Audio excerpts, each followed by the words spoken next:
আজ পৃথিবীর ইঞ্চিতে ইঞ্চিতে প্রাণের স্পন্দন আছে, কিন্তু আজ থেকে 460 কোটি বছর আগে যখন পৃথিবীর সৃষ্টি হয়েছিল তখন পৃথিবী ছিল একটি জ্বলন্ত গ্যাসীয় পিণ্ড, যার উষ্ণতা ছিল প্রায় 4000 ডিগ্রি সেলসিয়াস।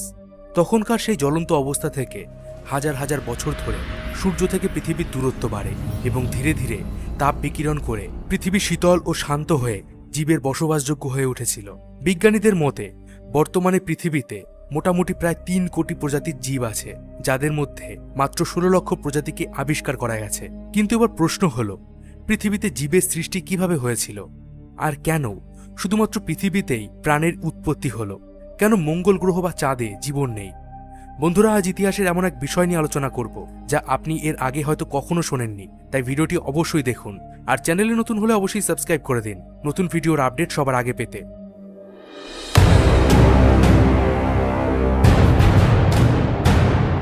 আজ থেকে প্রায় 460 কোটি বছর আগে যখন পৃথিবী সৃষ্টি হয়েছিল তখন তা ছিল একটি উত্তপ্ত আগুনের গোলা যা মহাকাশে ভেসে বেড়াচ্ছিল। তখন পৃথিবীতে চারিদিকে ছিল শুধুই লাভা, তখন কোনো মাটি ছিল না। এছাড়া তখন মহাকাশ থেকে অনবরত উল্কাপাত হতো এবং এই প্রক্রিয়া অনেক সময় ধরে চলেছিল। অনেক দিন ধরে মহাজগতে ভেসে বেড়ানোর পর এই গ্যাসীয় পিণ্ডটি অর্থাৎ পৃথিবী একটি গোলাকার রূপ ধারণ করেছিল এবং তার একটি উপগ্রহ যার নাম চাঁদ সেটি সৃষ্টি হয়েছিল। এই চাঁদ সৃষ্টিরও একটি আশ্চর্য ইতিহাস আছে যা অন্য কোনো ভিডিওতে আপনাদেরকে জানাবো। পৃথিবীর সৃষ্টির সময় থেকেই পৃথিবীর কেন্দ্র ভারী পদার্থ যেমন লোহা, নিকেল প্রভৃতি দ্বারা গঠিত হয়েছিল এবং পৃথিবীতে মাধ্যাকর্ষণ শক্তিও ছিল, যার প্রভাবে পৃথিবীর আকর্ষণে মহাকাশের অনেক ছোট ছোট বস্তুসমূহ পৃথিবীর সঙ্গে যুক্ত হতে শুরু করে এবং তাতে পৃথিবীর আয়তন আগের তুলনায় অনেকটা বৃদ্ধি পায়। কিন্তু তখনও পৃথিবীতে প্রাণের সৃষ্টি হয়নি এবং প্রাণের বসবাসযোগ্য পরিবেশও তৈরি হয়নি, কারণ তখনও পৃথিবী একটি জ্বলন্ত আগুনের গোলা ছিল। সে সময় পৃথিবীতে অক্সিজেনের কোনো অস্তিত্ব ছিল না। তাপমাত্রা অনেক বেশি হওয়ার কারণে জল ছিল বাষ্পরূপে। এরপর পৃথিবীর তাপমাত্রা কোটি কোটি বছর ধরে ধীরে ধীরে কমতে শুরু করে। এর ফলে জলীয় বাষ্প ঘনীভূত হয়ে সৃষ্টি করে জলকণা এবং এই জলকণা বৃষ্টিরূপে আমাদের পৃথিবীতে নেমে আসে, যা পৃথিবীতে জীবের সৃষ্টির প্রথম ধাপ ছিল। এরপর ওই বৃষ্টির জল পৃথিবীর অপেক্ষাকৃত নিচু জায়গায় জমা হয় এবং সৃষ্টি করে সমুদ্র, মহাসমুদ্র, হ্রদ প্রভৃতি। এভাবে ক্রমাগত বৃষ্টিপাতের ফলে পৃথিবীর উষ্ণতা আরও তাড়াতাড়ি কমতে শুরু করে এবং জ্বলন্ত লাভা দ্বারা গঠিত পৃথিবীর উপরিভাগ তাপ বিকিরণ করে কঠিন হয়ে যায় এবং পৃথিবীর উপরিভাগে লাভার একটি শক্ত আবরণে ঢেকে যায়। তাপ বিকিরণের মাধ্যমে পৃথিবীর উষ্ণতা যখন অনেকটা কমে যায় তখন প্রায় 390 কোটি বছর আগে পৃথিবীতে আবারও উল্কাপাত হয় এবং সেই উল্কা থেকে নির্গত হয় নাইট্রোজেন এবং অন্যান্য গ্যাস। এছাড়াও আরও এক অমূল্য সম্পদ নিয়ে এসেছিল এই উল্কাগুলো, যা পৃথিবীর জন্য ভীষণ কার্যকরী ছিল। আর এই অমূল্য সম্পদটি হল খনিজ পদার্থ, এবং এই খনিজ পদার্থগুলো সমুদ্রের লাভা মিশ্রিত উত্তপ্ত জলে মিশতে শুরু করে। এছাড়াও তখন পৃথিবীর বায়ুমণ্ডলে কার্বন, হাইড্রোজেন প্রভৃতির সাথে কিছু বিষাক্ত গ্যাস উপস্থিত ছিল, তবে এখনো পর্যন্ত বায়ুমণ্ডলে অক্সিজেন উপস্থিত ছিল না। এবার প্রশ্ন হল, অক্সিজেন কিভাবে বায়ুমণ্ডলে এলো? বায়ুমণ্ডলে উপস্থিত থাকা বিভিন্ন অণুগুলো পৃথিবীর তাপমাত্রা, চুম্বকত্ব এসবের প্রভাবে একে অপরের সঙ্গে যুক্ত হয়ে কতগুলো সাধারণ অণু যেমন মিথেন, অ্যামোনিয়া, কার্বন মনোক্সাইড এবং জল তৈরি করে। এরপর এই অণুগুলো সূর্য থেকে আসা অতিবেগুনি রশ্মি, বজ্রবিদ্যুৎ থেকে পাওয়া তড়িৎ শক্তি, মহাজাগতিক কসমিক রে এইসব উৎস থেকে প্রাপ্ত শক্তি দ্বারা একে অপরের সঙ্গে রাসায়নিক বিক্রিয়ার মাধ্যমে তুলনামূলক বড় জটিল অণু যেমন amino acid, fatty acid, নিউক্লিও acid ইত্যাদি তৈরি করে এবং এভাবেই তৈরি হয় তুলনামূলক বড় জটিল জৈব যৌগের। পৃথিবীর উষ্ণতা এই সময় অনেকটা কম থাকলেও সমুদ্রের জল উত্তপ্ত লাভার সংস্পর্শে থাকার কারণে তার উষ্ণতা ছিল অত্যধিক।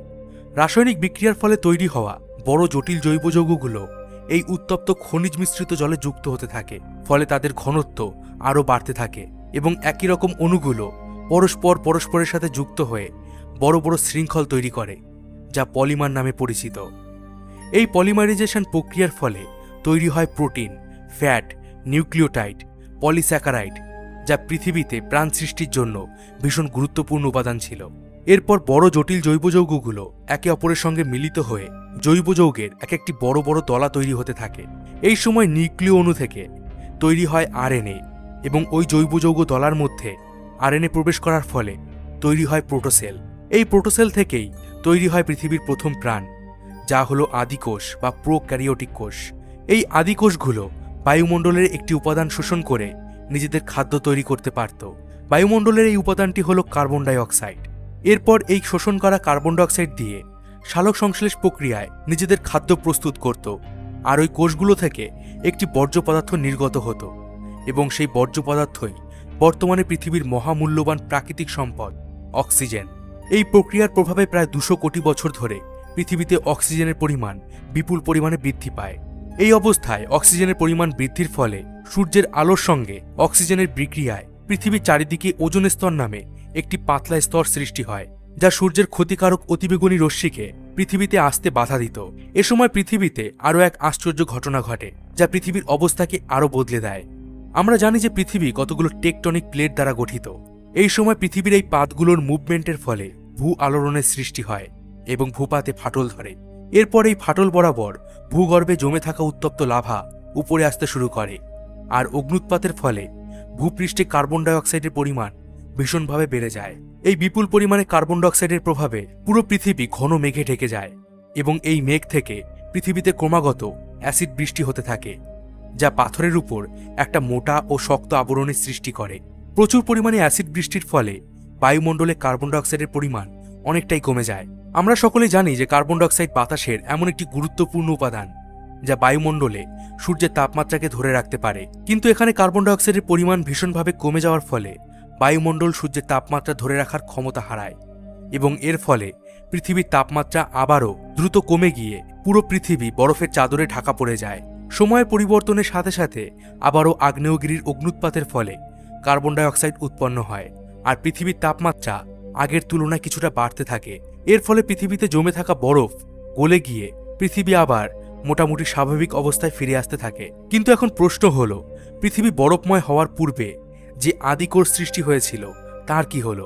আদৌ কি সেগুলো আগের অবস্থায় ছিল? এখানে উত্তর হলো না। পৃথিবী বরফময় হওয়ার পূর্বে সমুদ্রের উত্তপ্ত জলের তলায় যে আদিকোষের সৃষ্টি হয়েছিল তা আর আগের অবস্থায় পাওয়া যায়নি, কারণ সেই আদিকোষগুলো অক্সিজেনের উপস্থিতিতে বিভিন্ন ধরনের এককোষী এবং বহুকোষী জীবে পরিণত হয়েছিল। চারিদিকে সামুদ্রিক উদ্ভিদ, বিভিন্ন ছোট বড় সামুদ্রিক জীব সৃষ্টি হয়েছিল। তবে এখনো পর্যন্ত পৃথিবীর পৃষ্ঠে বা ভূপৃষ্ঠে কোনো প্রাণী বা উদ্ভিদের আবির্ভাব হয়নি, আর এর কারণ ছিল সূর্যের ক্ষতিকারক অতিবেগুনি রশ্মি। তবে সময়ের সাথে সাথে পৃথিবীর উপরিভাগে পরিণতভাবে ওজোন স্তরের সৃষ্টি হয়, যা সূর্যের ক্ষতিকারক অতিবেগুনি রশ্মিকে পৃথিবীতে আসতে বাধা দেয়। ফলে এবার পৃথিবীতে ছোট ছোট শৈবাল জাতীয় উদ্ভিদ জন্মাতে শুরু করে এবং এরাই ছিল পৃথিবীর প্রথম স্থলজ উদ্ভিদ। এরপর একদল মেরুদণ্ড বিশিষ্ট সামুদ্রিক প্রাণী খাবারের সন্ধান করতে করতে স্থলভাগে উঠে আসে। তারা স্থলভাগে চলাফেরা করার জন্য নিজেদের ডানাগুলোকে ব্যবহার করত। এদের টেট্রাপড বলা হতো। এরাই প্রথম স্থলভাগের উপর বসবাস করতে শুরু করে এবং পরবর্তীকালে বিবর্তনের মাধ্যমে এদের থেকেই বিভিন্ন পাখি, ডাইনোসর, স্তন্যপায়ী প্রাণী এবং সরীসৃপের সৃষ্টি হয়। এই সময় পৃথিবীর জীবজগতের বিস্তার খুব দ্রুত গতিতে এগিয়ে যাচ্ছিল। তবে এটা চিরস্থায়ী ছিল না, কারণ আজ থেকে প্রায় 100 মিলিয়ন বছর আগে পৃথিবীর উপর আছড়ে পড়েছিল একটি বিশালাকার উল্কা। এই উল্কাপাতের ফলে পৃথিবীতে থাকা 90% উদ্ভিদ ও প্রাণী প্রজাতি নষ্ট হয়ে যায় এবং পৃথিবী ঘন ও কালো ধোঁয়ায় ঢেকে যায়। এরপর আজ থেকে প্রায় 70 মিলিয়ন বছর আগে পৃথিবীর সেই ধোঁয়া ও ধুলোর স্তর সরে যায়। কিন্তু এরপর পৃথিবীতে দেখা মেলে নতুন সব প্রজাতির জীবের। নতুন ধরনের প্রাণীদের মধ্যে অন্যতম এক প্রজাতি ছিল স্তন্যপায়ী প্রাণী। এই স্তন্যপায়ী প্রাণী থেকে কালক্রমে বিবর্তনের ফলে সৃষ্টি হয়েছে পৃথিবীর শ্রেষ্ঠ জীব মানুষ। এছাড়াও সৃষ্টি হয়েছে হাজার হাজার নতুন প্রজাতির উদ্ভিদ ও প্রাণীর, যারা বর্তমানে পৃথিবীতে রাজ করে চলেছে। এবার প্রশ্ন হলো, কেন শুধুমাত্র পৃথিবীতেই জীবন আছে? কেন মঙ্গল বা চাঁদে প্রাণের সন্ধান পাওয়া যায়নি? বন্ধুরা, এর প্রধান কারণ হলো পৃথিবীর সৃষ্টির পর পৃথিবীর চারিদিকে যে বায়ুমণ্ডলের সৃষ্টি হয়েছিল তা কিন্তু মঙ্গল বা চাঁদের ক্ষেত্রে হয়নি, আর সঠিক বায়ুমণ্ডলের অভাবে প্রাণের সৃষ্টি সম্ভব হয়নি। তো বন্ধুরা, আজকের ভিডিওটি এই পর্যন্তই। একটি জ্বলন্ত গ্যাসীয় পিণ্ড থেকে পৃথিবীর আজকের এই বিপুল জীববৈচিত্র্যময় হয়ে ওঠার ইতিহাস কেমন লাগলো কমেন্ট বক্সে জানাতে ভুলবেন না। যদি ভিডিওটি ভালো লেগে থাকে তাহলে অবশ্যই একটি লাইক করে দিন আর বন্ধুদের সঙ্গে শেয়ার করে দিন। আবার ফিরব ইতিহাসে কিছু আশ্চর্য তথ্য নিয়ে। ততদিন ভালো থাকবেন, সুস্থ থাকবেন।